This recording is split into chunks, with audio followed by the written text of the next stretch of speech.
Imagine an elephant, but with tusks at least twice the size of those borne by an elephant living today.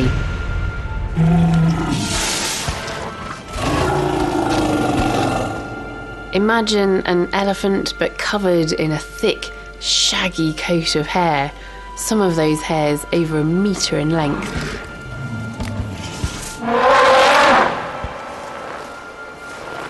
Imagine an elephant which lived not in the warmth of the tropics, but in the ice and snow of the north. The woolly mammoth.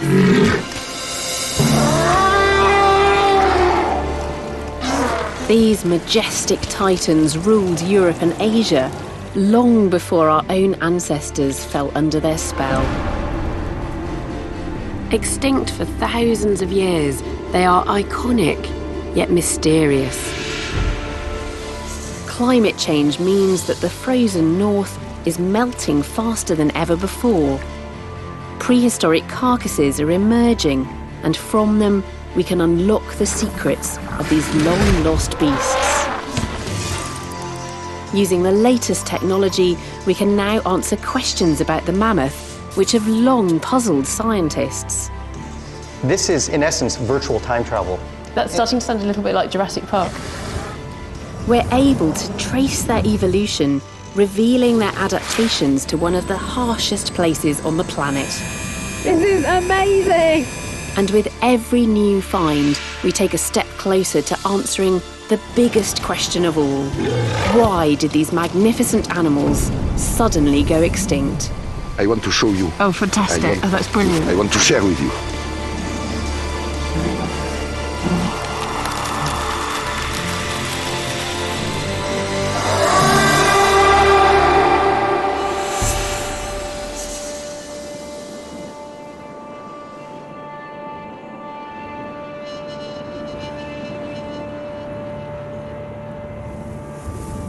Siberia.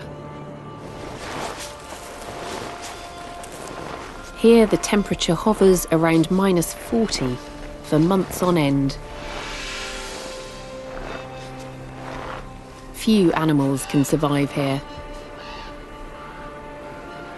100,000 years ago, it was a different story.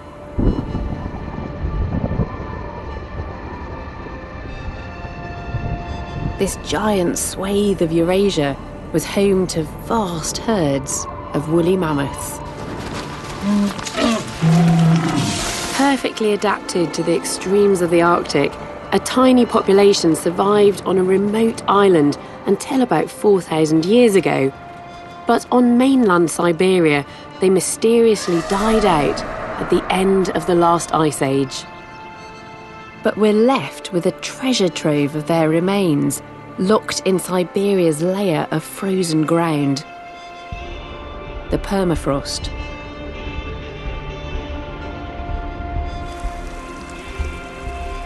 As global warming raises the Earth's temperature, melting the permafrost faster than ever, the secrets of the mammoth are finally emerging. After centuries of collecting their remains, we can paint a detailed picture of these long-lost beasts far better than we can for any other extinct species. We know that they lived for up to 60 years and were perfectly built for life in the freezer. But many of their adaptations have remained secret until now. And there's one big question which remains unanswered. What killed them off? This is one of the most famous mammoth finds of recent years. She's called Lyuba, and she's a little baby mammoth, probably just a month old. She was found in 2007, and she is amazingly well preserved, so that we have her skin, her soft tissues, and we even have the contents of her gut. Lyuba has been radiocarbon dated to 37,000 years old. Found in the far northwest of Siberia, she's considered to be the best preserved mammoth ever discovered.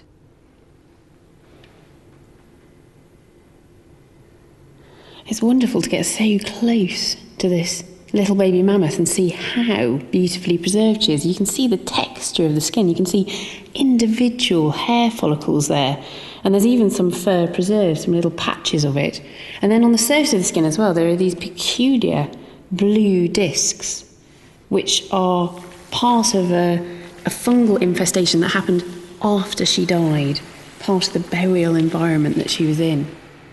And she's lost her tail. That's about the only bit of her that isn't there.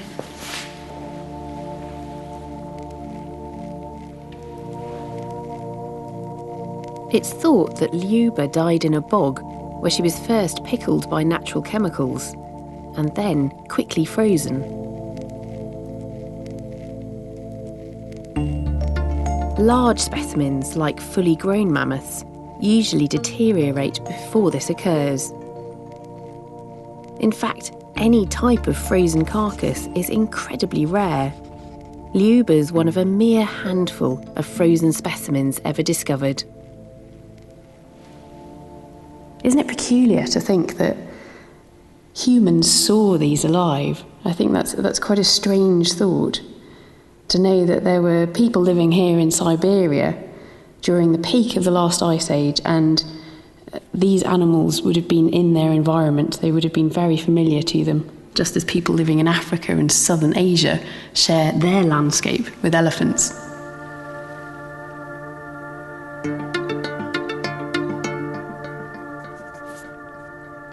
Our relationship with mammoths dates back to the early days of modern humans in Europe. Their herds clearly inspired cave art. We've been transfixed by their majesty for thousands of years. But once extinct, mammoths became the source of myth and legend.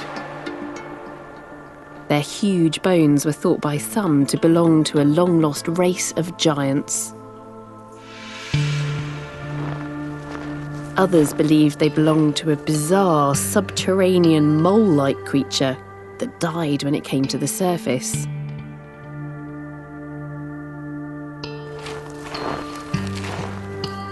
The name mammoth comes from an ancient Russian word mamont, meaning earthhorn, used to describe the animal's tusks.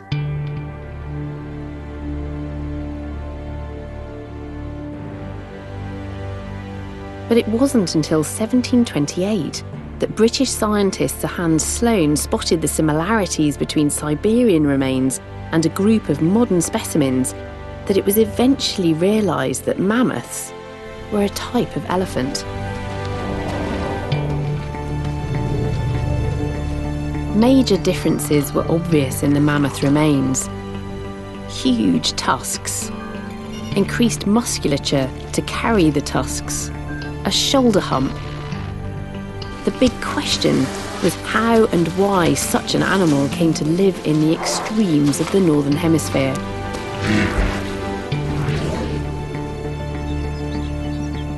We now know that mammoths were a species created by and perfectly adapted to the most extraordinary period in Earth's history, the Pleistocene, or Great Ice Age. This 2.5 million year cold snap changed the planet and transformed the mammoth into a titan capable of thriving in the extremes of the Arctic Circle.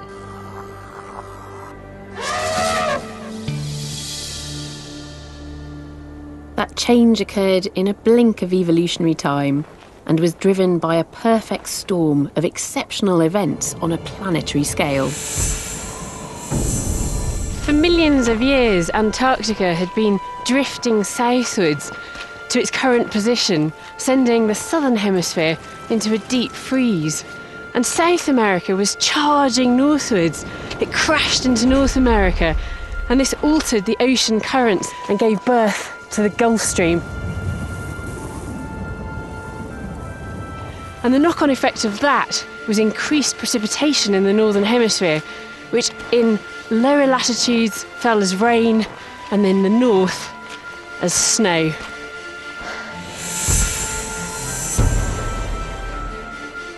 While these tectonic events were changing the face of the Earth and propelling it into an ice age, there were also changes occurring on a celestial scale, producing dramatic fluctuations in the Earth's climate. The Earth's distance from the Sun changes over time. Every 100,000 years, the Earth is at its furthest position from the Sun's warmth, and our planet enters a cold phase. Then there's also variation in the tilt of the Earth on its axis, and that happens over a cycle lasting 41,000 years and affects the degree of difference in the seasons.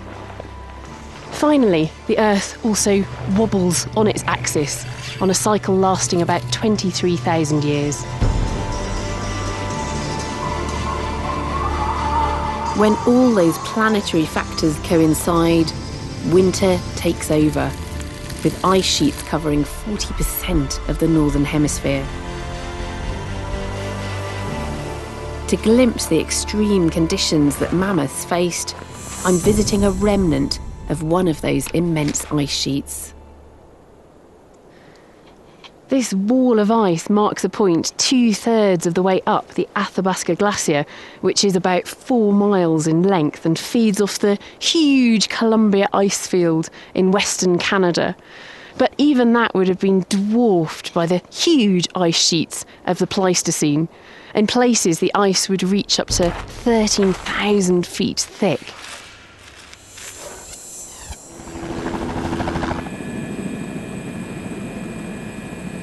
These glaciers are really beautiful, really craggy. You look down into the crevasses and they're deep blue inside. They're rivers of ice.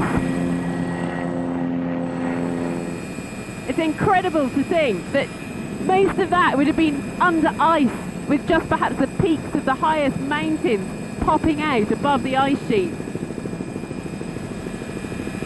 This is amazing! Wow! Oh!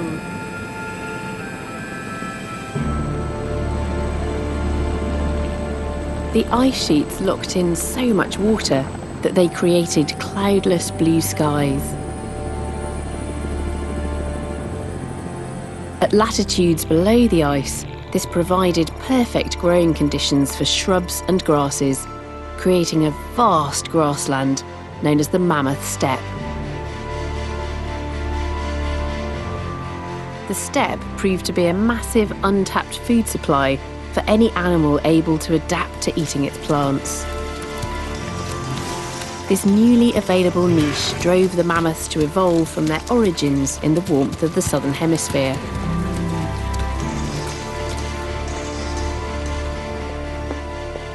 At London's Natural History Museum, Professor Adrian Lister has traced those origins through his collection of bones, tusks, and in particular, teeth.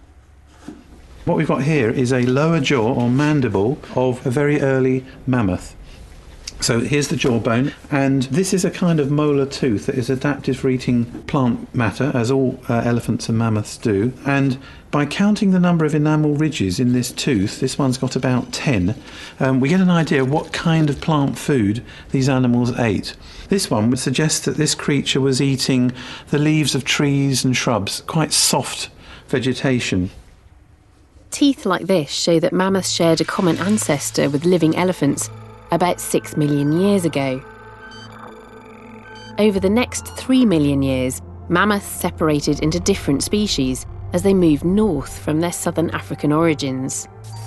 It was the early mammoths that grew truly huge, some standing over 4 meters tall at the shoulder and weighing twice as much as an African bull elephant. From about 3 million years ago, we pick up the first remains of the mammoth line out of Africa, north of Africa. As they moved through the Middle East and into Eurasia, mammoths evolved very quickly. Adapting to the cooling conditions, their tails and ears shrank to conserve heat. Woolly mammoths eventually ended up the same size as Asian elephants. Just like elephants, they probably spent most of their day eating, but the plants of the steppe were far tougher than those available in the tropics. Mammoths had 4 molar teeth To cope with the wear and tear caused by their new diet, these molars evolved to have more ridges and higher crowns than seen in their relatives.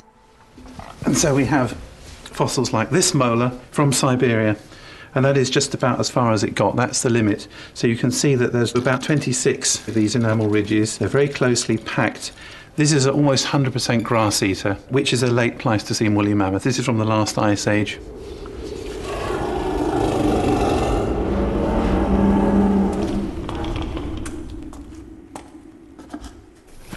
As members of the elephant family, it's believed that mammoths would have behaved in a very similar way to their modern relatives. They would have lived in extended social groups, females of all ages, young males and infants. Now remains from the Siberian permafrost are revealing far more than just teeth and bones ever could. The frozen baby, Lyuba, shows that mammoths possessed an unusual tool, perfect for feeding on the steppe. She's got this very particular shape to the end of her trunk, which is quite different from modern-day elephants. And it's designed to be able to delicately pull up little tufts of newly sprouted grass and shrubs.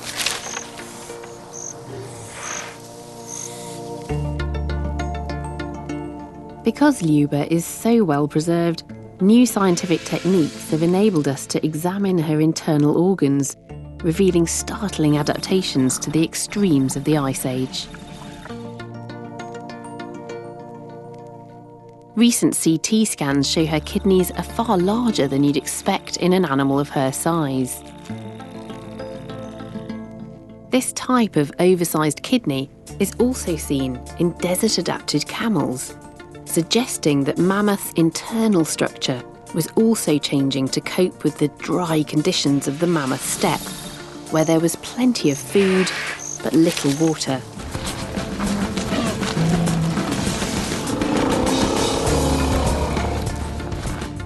Frozen carcasses like Lyuba are revered by scientists as windows into the past.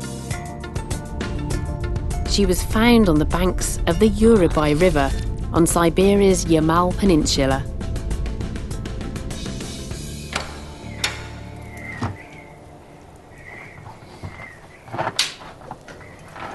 She was brought in from the cold by the French explorer Bernard Bouygues. He's hunted mammoth remains for over 20 years, amassing a huge collection, which he shares with scientists around the world. Here we have approximately 450 remains of different mammoths, yeah? But of course not 450 full carcass. But each bone can tell you the story of the animal. So we can say that here we store around 450 mammoths.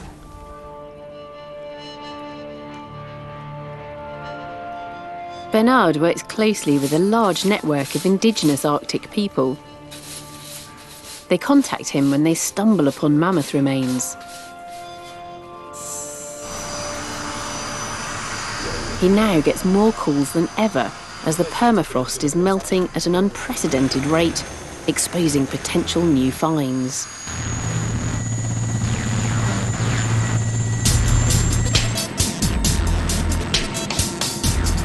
A brief window of fine weather bathes the Arctic in round-the-clock sunlight each summer. It's the perfect time for me to join him as he makes camp and starts a new expedition following reports of a mammoth discovery. If true, it will further our understanding of these Ice Age titans. We're deep in the tundra here, about 200 miles north of any major town, and it's beautiful sunny weather at the moment, but it could turn at any point and the snow could return.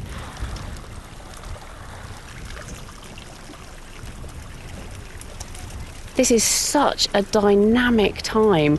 Things are on the move and things are being eroded as well. The riverbanks are literally falling into the rivers as the water levels rise, and so it's precisely now that ancient remains start to come to light.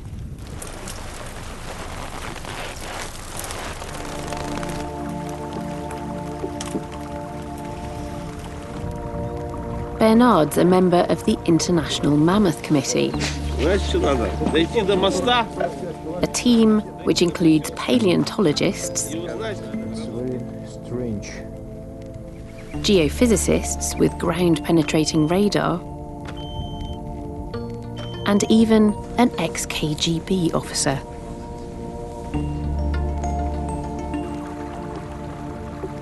Professor Dan Fisher of Michigan University is the world's leading mammoth tusk expert.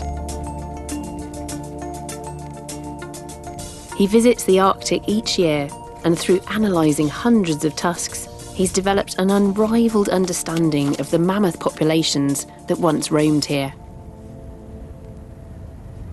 So did tusks grow throughout the life of a mammoth? Do they actually represent a record of an entire lifetime? They do. That's one of the, I mean, just thinking of it sort of aesthetically, it's almost magical, but here these things are that do grow throughout life, that are virtual diaries. There are days represented, each day as a thin layer of dentin. Days, weeks, years are all recorded structurally and in patterns of compositional variation. And of course they didn't do it for our benefit, but what insights it gives us into the lives of these animals. Although each tusk is a valuable source of information, it's only when multiple finds are compared with each other that Dan's able to construct an understanding of entire mammoth populations. I think it can seem as though you are stamp collecting, that you're just collecting specimens for the sake of it. But there's a real scientific value to them. There is. The problem is not solved. We've established that the data that we would need are available. We've established the first few points that suggest a direction and give some meaning to the patterns that we see.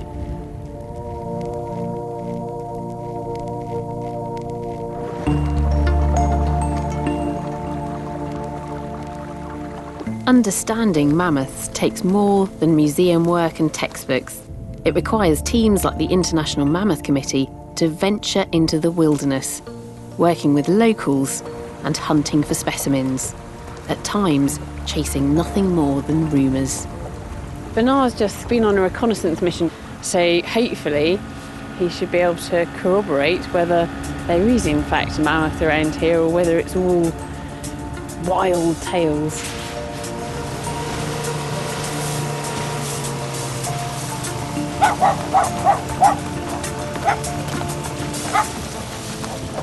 Welcome back, welcome back.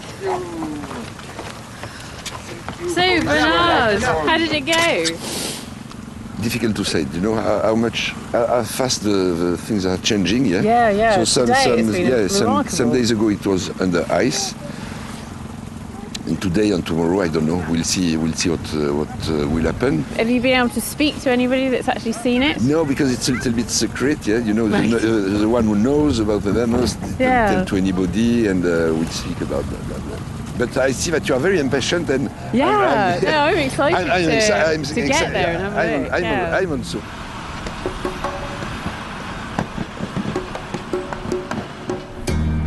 Bernard has scant information to work with. During this hunt, his team are hitchhiking with the Siberian Gas Company's private train network to visit the scene of a mammoth sighting. It's now flooded after the spring snowmelt.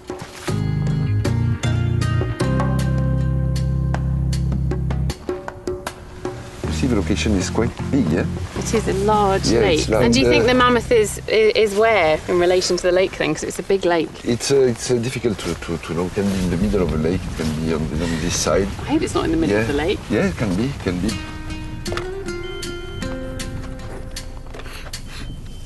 The team is trying to use ground-penetrating radar to search for specimens underground. Here they work for days in an effort to find one of the rarest of all prehistoric riches, a frozen carcass.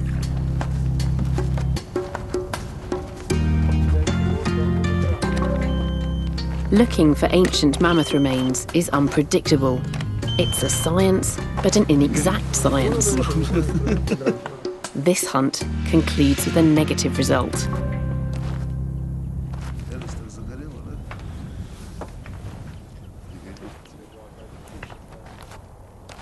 I am a little bit frustrated, but just now I need to keep in mind how to organize the next step for this mammoth, because I will not let him, let's say, alone, yeah? We need to take care of him, see what will happen during the summer. Yeah? Ej, Kirill, plachoj mužík, neorganizovat do konca naš expedic.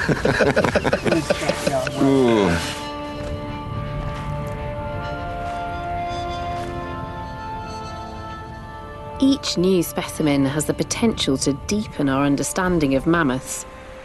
In many ways, we actually know more about mammoths than we do about many living species, enabling us to recreate how they would have lived on the Siberian plains.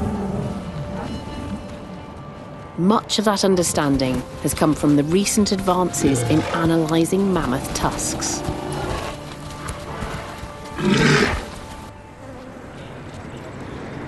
I first met Dan Fisher out in the field in Siberia, but now I've come to his place of work at the University of Michigan's Museum of Natural History to find out what happens to the tusks which he brings back with him. It's the internal structure of the tusk which reveals a mammoth's true secrets. But the only way to see it is to break a tusk open. Dan, this is a beautiful tusk. It seems like an almost sacrilegious thing to think of doing. You know, this has survived for thousands of years and we're going to cut it open. I understand that, but what if you found an incredible old manuscript and it was closed?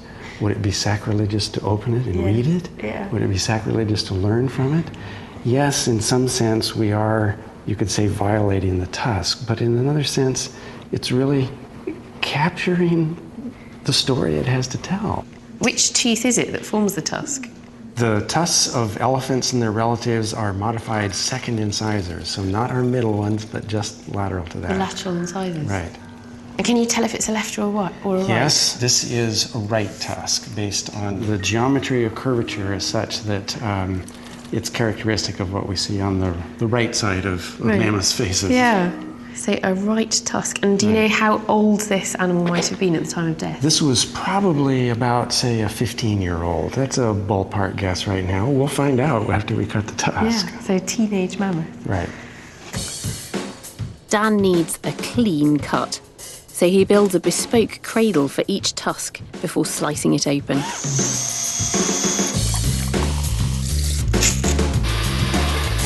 All right. The largest mammoth tusks ever found weighed almost 120 kilograms each, far more than an average adult man. Both male and female mammoths possess large tusks, and it seems that the weight of carrying such huge objects required them to have larger neck and shoulder muscles than we see in modern elephants.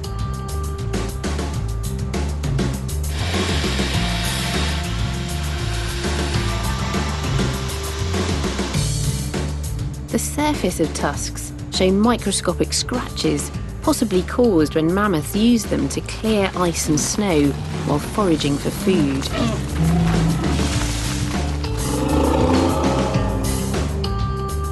And polished areas indicate they may have favoured one of their tusks for resting their trunks on.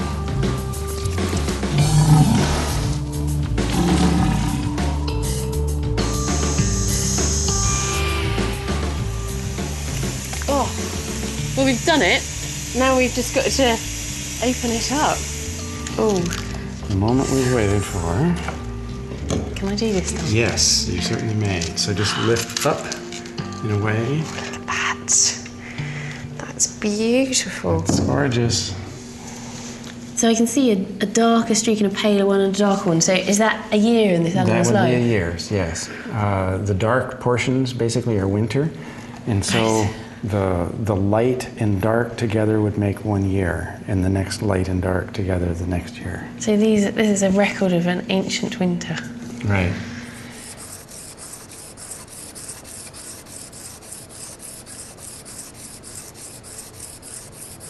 The tusk is packed with information, but the patterns in it are hard to see until it's polished and viewed under ultraviolet light. Oh, wow. Okay, now that is a lot better. That's fantastic. That's what I like to see. What a difference. That's Isn't amazing. it? That's so much more detail It's like than you we could put on see in... magic glasses and you can see the tusk. Yeah. Like other teeth, tusks grow from the jaw outwards. Once highlighted, the growth bands are clearly visible, spreading from root to tip. Although this tusk shows about 15 years of growth, there are in fact hundreds of microscopic growth lines present.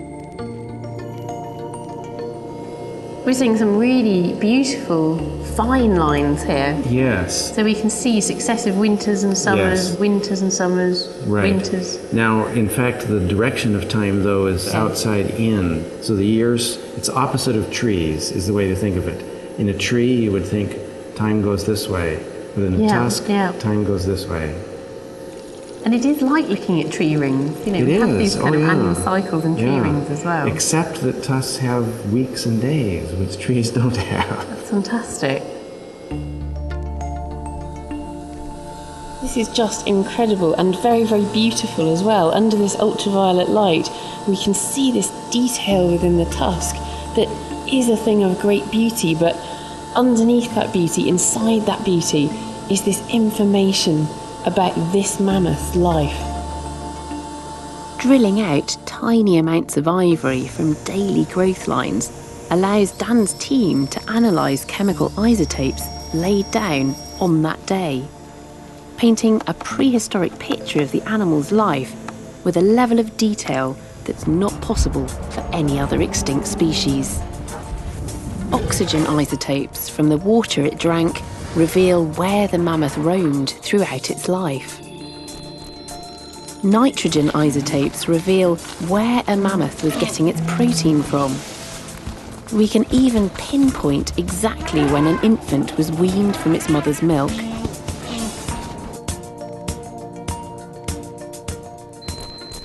Carbon isotopes show the types and relative quantities of plants eaten. Thinner and darker growth lines indicate winters when less food was available, and in some cases, periods of starvation. Because the growth lines are so detailed, Dan can identify the point when, upon reaching sexual maturity, teenage male mammoths were cast out from their herds and left to find food for themselves. It's also possible to see that sexually mature males starved themselves every year during the period known as must, just as living elephants do. This sees them all consumed by the desire to find a mate. They fail to eat, and their tusks show a period of decreased growth.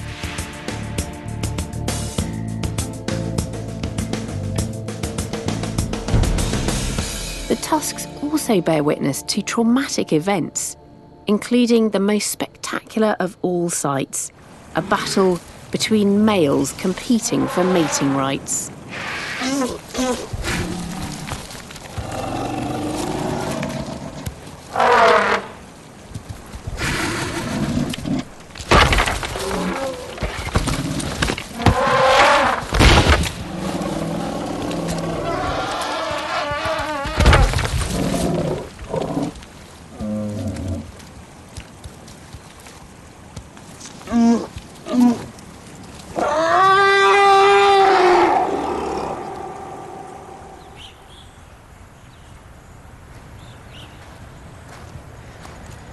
The study of mammoths is nothing new. They were first described scientifically over 200 years ago, but now new techniques in DNA analysis are being used to decipher the mammoth genome.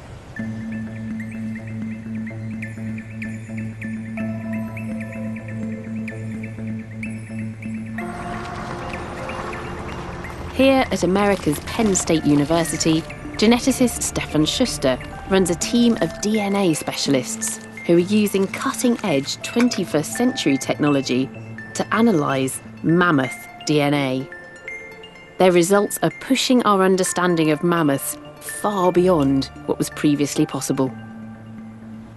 How difficult is it to extract DNA from a mammoth?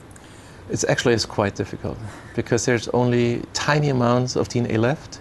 At the same time, you need to imagine that all the bacteria that lived on that animal deposit their own DNA on top of the DNA coming from the animal. DNA contains the genetic instructions used in the development and functioning of all animals, but it deteriorates very quickly after death. In the case of long-dead mammoths, many of the remains recovered provide virtually no usable DNA, so Schuster uses the plentiful supply of mammoth hair as a source. So take me through the process of extracting DNA from a mammoth. It's actually quite surprising. It's not so unlike what you would do with your own hair. So first we wash it, we rinse it with water, we shampoo it, and in the end we even bleach it. Yeah. And then we use an enzyme to digest the hair shaft, and we release the mammoth DNA that's stored on the inside. Genetics labs commonly use bone as a source of ancient DNA. But frequently contaminated, mammoth bones often provide little usable DNA. Schuster's use of mammoth hair provides a surprisingly pure sample. In one instance, we were working on an individual that was 18,000 years old, and we could get more than 90% of mammoth DNA from it. And the oldest specimen that we sequenced was roughly 60,000 years old, and there we still get more than 50% that is endogenous mammoth DNA. Genetic analysis has dispelled a myth about the very source from whence this DNA comes: mammoth hair. Mammoths have traditionally been depicted as having orange-brown hair. It's now known that they possessed similar genes to humans for hair coloration. Theoretically, they could have been blonde, ginger, or brunette.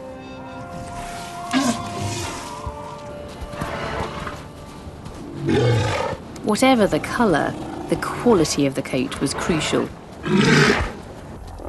Like the Arctic muskox, mammoths sported double-layered coats. Short, dense, downy hairs next to the skin provided insulation. Long, shaggy guard hairs kept out the wind, rain and snow.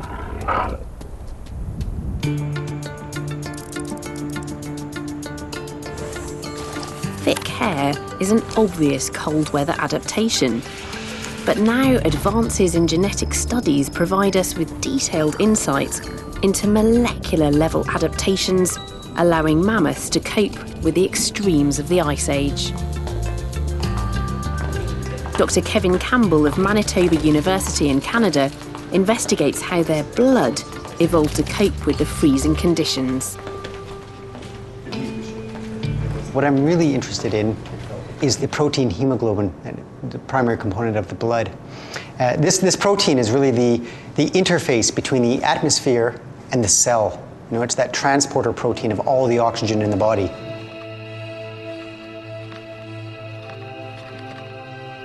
Kevin usually studies mice and how the hemoglobin in their blood delivers oxygen to their cells, especially in cold weather.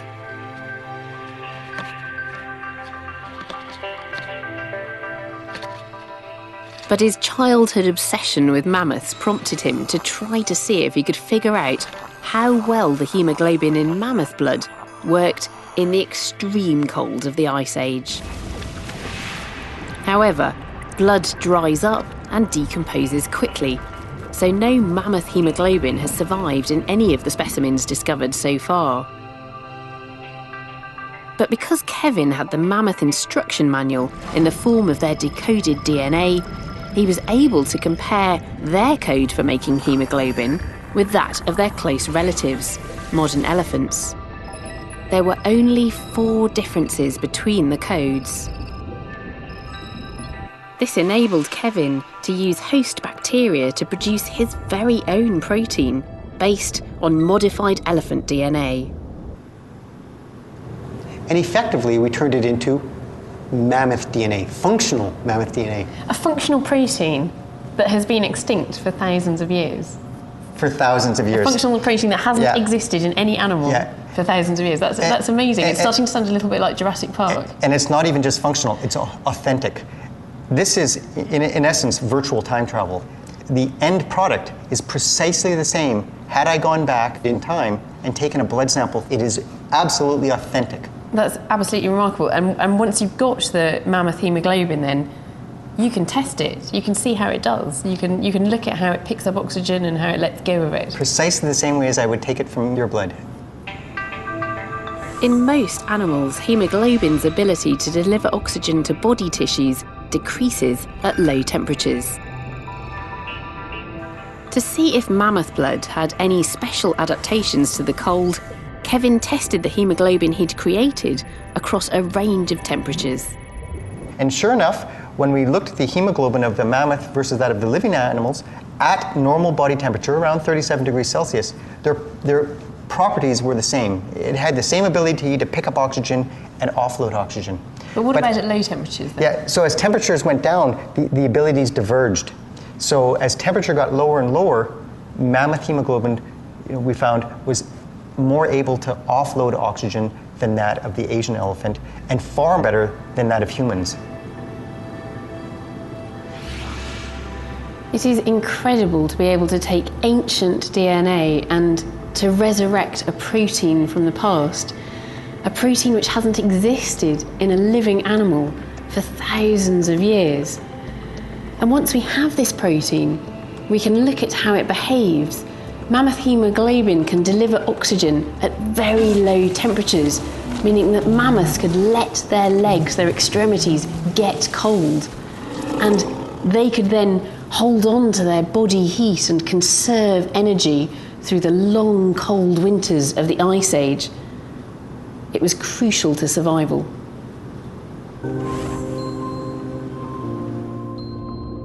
These new molecular level investigations are bringing the science fiction style possibility of cloning a mammoth ever closer. In the far east of Siberia, an incredible new discovery is being heralded as the holy grail of mammoth science. In the city of Yakutsk, members of the International Mammoth Committee have unearthed a completely intact frozen mammoth thigh bone.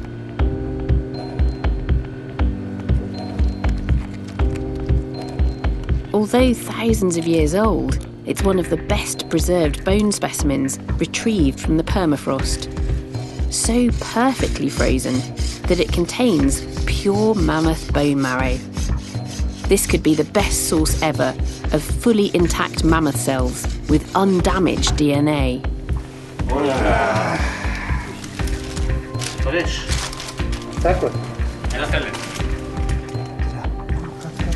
The marrow will be sent to a lab in Japan where they will try to extract intact cell nuclei and insert them into a host elephant egg.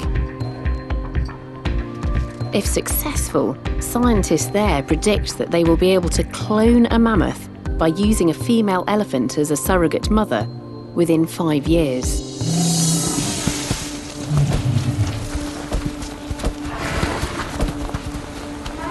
But the ethics of creating such a clone is likely to kick up a storm of debate.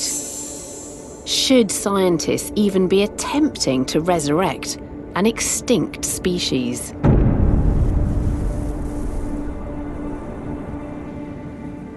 Rather than trying to clone a long-dead species, many scientists are far more eager to understand why the mammoths died out in the first place.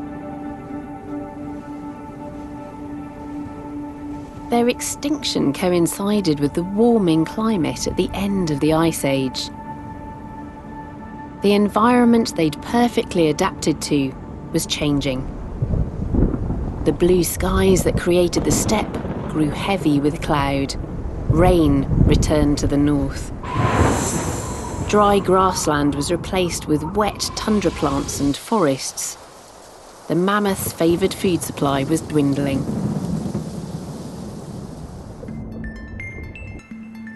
But the genetic studies completed recently suggest that woolly mammoths had coped well with similar changes in the past. A population crash occurred 30,000 years before they finally disappeared. But they recovered, suggesting that something else other than changing habitat may have spelt the end. The mammoths had survived through many fluctuations in the climate, through all of these warming and cooling cycles. Why was it at the very end of the Ice Age that they seemed to give up? It might not have been an all or nothing process that is just depending on this one last cycle. It might actually have been a gradual process that after every warming and cooling period, that not only the population numbers but also the diversity of the animals went down.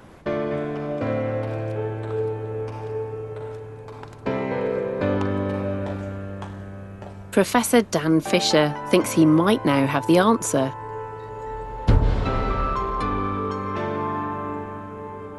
After analysing hundreds of ancient tusks from different mammoth species, he's uncovered a pattern suggesting that mammoths were being increasingly hunted by predators as the climate grew warmer and their numbers dwindled.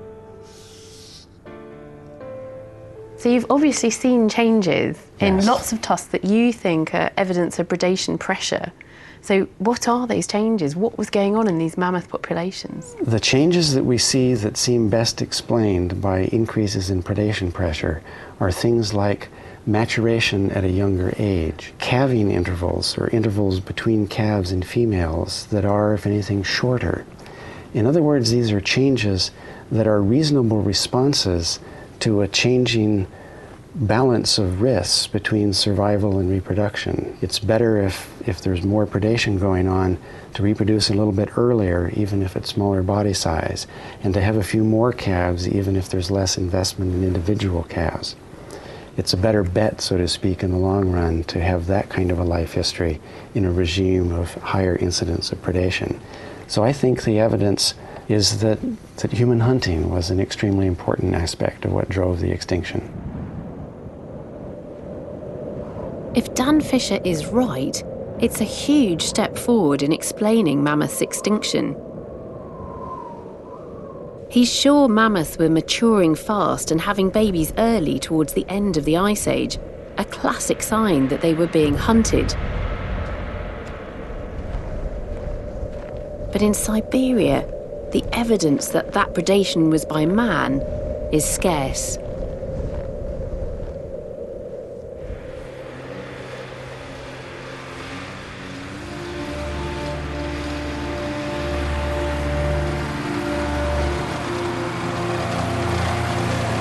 Now potential new evidence has surfaced.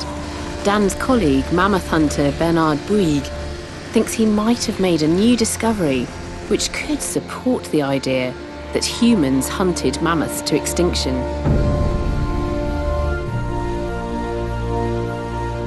In a secret location on the very edges of the Arctic Ocean, thousands of miles away from where I first met him, he's recovered a new specimen, which was found frozen in the banks of a river. He's suggesting it shows signs of human interaction. This could be a missing link in the human-mammoth puzzle.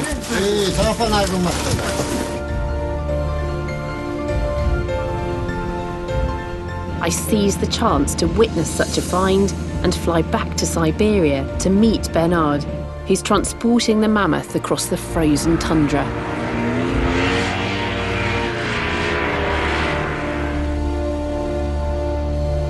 We agree to rendezvous in the remote wilderness of Yakutia.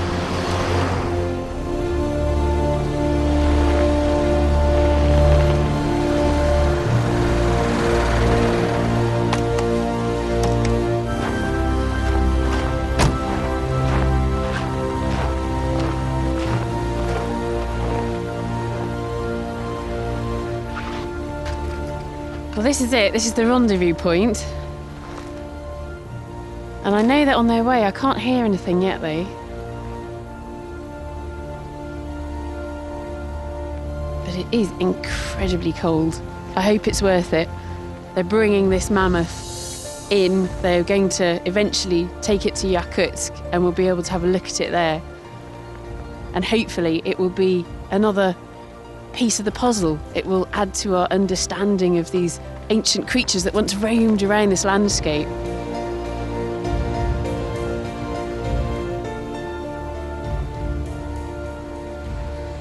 Oh, I think I can see them. Can you see the lights over there on the horizon? They've just crested the hill. Oh, this is fantastic. It's just so exciting.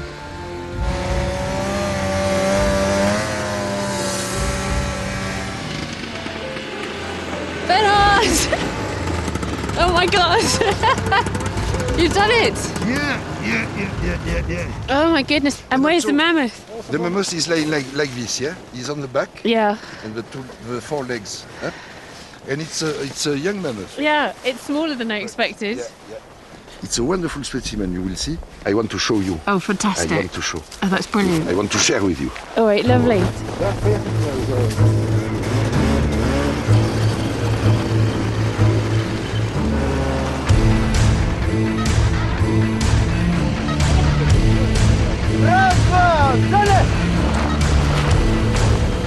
We board an ex-military transporter plane to travel a further 500 miles south, where we'll start the analysis of the mammoth in a permafrost ice cave.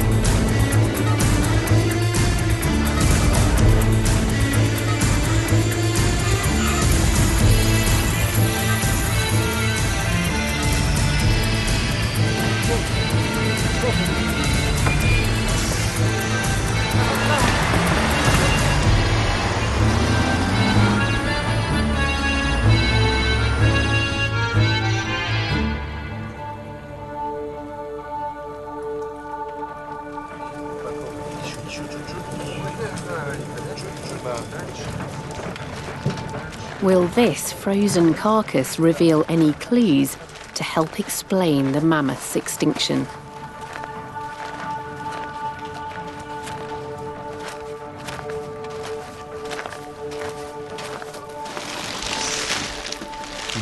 I can't wait to see it. It's travelled all this distance.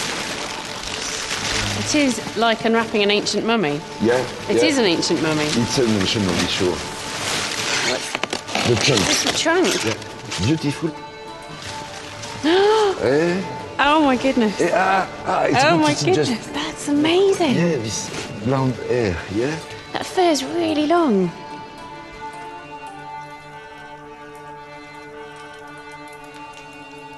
From its size, it looks as though this mammoth was about 3 or 4 years old when it died. After thousands of years lying frozen in the ground, it's twisted and contorted. Now lying on its back, its head is flopped to one side and its legs stick up in the air. Its foot pads and thick strawberry blonde hair are exquisitely preserved. I'm jealous, he has much more hair than me. Isn't it hard to believe that this is something which died so long ago? I mean, it doesn't look like an animal which has been dead for thousands and thousands of years, an animal from the Ice Age. Yeah, cannot believe that it's more than 10,000 years old. It looks so fresh. So it looks fresh, almost alive. Yeah. It is beautiful. It is beautiful. This specimen is also mysterious. We don't yet know if it's male or female, or when it died. But most mysterious of all are the signs of human interaction. It has 2 large cuts on its back, through which many of its bones have been removed, including its spine and skull. So this is very clearly not natural processes. This is absolutely human tampering. The really big question is, did this happen recently or did it happen in antiquity? For me, definitely it happened a long time ago. A long time ago, because recently, can you see, the skin is dry, yeah, mummified, I cannot see how it can be cut. And it's not so easy to open it. And of course, we need to work more on this. Yeah, but and this is a wonderful, wonderful thing. You know, it's an amazing specimen of a young mammoth, and this is just the beginning, isn't it? Because now the investigation will proceed, and we will find out as much as we possibly can about the life and the death of this animal and the way that humans interacted with it. Yeah, this is exciting. This is very, very exciting. Yeah.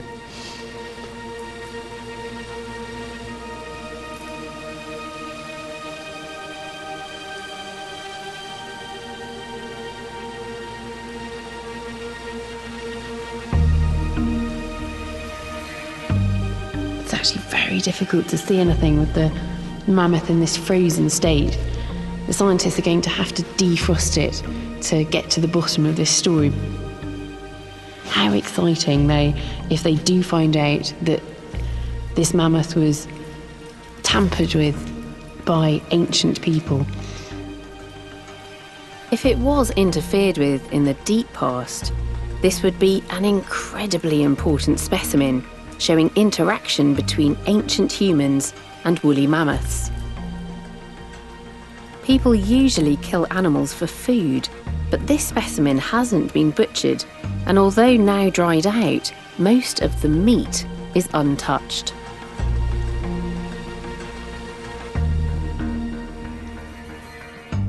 Humans have certainly interfered with this carcass. Bones have been removed, and the tusks are missing. But for me, the big question is whether that happened very recently or in the deep past. The scientific investigation is only just beginning. It may be years before we have the answer. It is so exciting and such a privilege to be here with this mammoth as it's unwrapped, and to have been with it on its journey as it comes in from the tundra. It's a historic moment for Yakutia, for Siberia, and for anybody that's interested in mammoths.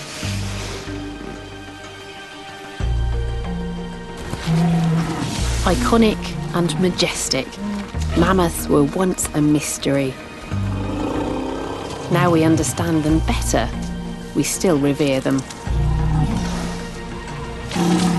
Perfectly adapted on the inside and out, they withstood the extremes of the Arctic Ice Age, while few other animals could. Genetic and chemical analyses are revealing the secrets of their lifestyles. Long gone from our landscape, we're taking a step closer to bringing back these incredible beasts, using the latest techniques in cloning. And this brand new discovery may well take us a step closer to understanding how our own ancestors could have contributed to the extinction of the greatest of all Ice Age titans, the woolly mammoth. Tomorrow night, following the Real Jungle Book Bear, Natural World on the life of a young sloth known as Baloo. That's here at 8 o'clock. And next Wednesday, we begin a brand new series on BBC Two, Bettany Hughes, on the time when goddesses ruled heaven and earth. Divine Women at 9 o'clock.